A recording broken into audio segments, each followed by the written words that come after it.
9 चेंडू 31ची गरज. हो फोर्स केलं बॉलला, हवेत आहे, लॉंग ऑफला क्षेत्ररक्षक आहे, जजमेंट करतोय, बॉल आत ढकलण्याचा प्रयत्न, पण दमदार पुनरागमन. रॉयल स्टनर्स षटकार अमर रेड्डी एव्हर रेड्डी. हे 2 बॉल महत्वाचे.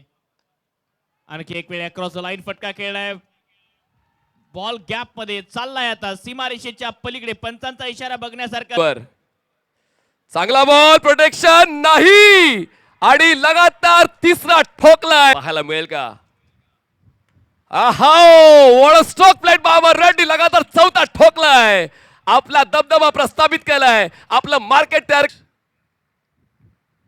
हो यावेळेस खेळ खलास. अमर रेड्डी लगातार 5 षटकार खेचत रॉयल स्टर्स संघाची विजय गाथा लिहितोय, पुढच्या स्टेज मध्ये पोहोचतोय रॉयल स्टर्स. अभिनंदन.